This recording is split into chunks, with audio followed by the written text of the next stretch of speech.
জিহুদার লোকেরা নবুখদ্নেসরের বিরুদ্ধে যুদ্ধ করতে চেয়েছিল। যদি ঈশ্বরের সাথে তাদের ভালো সম্পর্ক থাকত তাহলে নবুখদ্নেসর তাদের সামনে কিছুই নয়, কিন্তু তারা ভুল করেছিল। আসুন দেখুন যেরেমিয়া 21:5 পদে ঈশ্বর কি বলেছেন।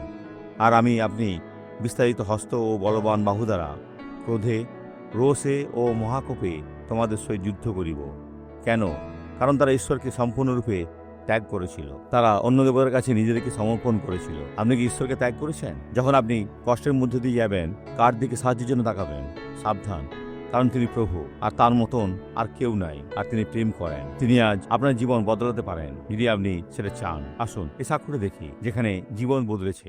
আমার কোমরে খুব যন্ত্রণা ছিল আর আমার পায়েতেও। যেহেতু আমার ভেরিকোজ ভেন রয়েছে তাই পা সবসময় ফুলে থাকতো, আর যেহেতু খুব কষ্ট হতো তাই ঝুঁকে ঘর মুছতে পারতাম না। আমার হৃদয়ের গভীরে এই ক্ষত ছিল, কিন্তু আমি নিজেকে বলেছি যে বোঝা অনুভব করছি ঈশ্বর তার থেকে আমাকে মুক্ত করবেন, আর সেটাই তিনি করেছেন। ঈশ্বরের ধন্যবাদ। আর এখন তাঁর উপস্থিতিতে এসেছি, আমি ধন্য।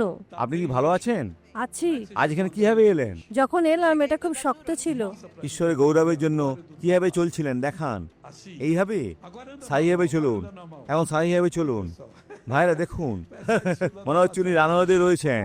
আসুন প্রার্থনা করি যেন ঈশ্বর সুস্থ করেন। পিতা, এ ব্যক্তির সুস্থতা দরকার। তাদের আত্মাকে, মনকে সুস্থ করো।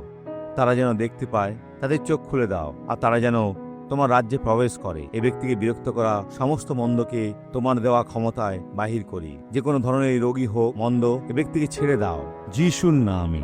ঈশ্বর আশীর্বাদ করুন।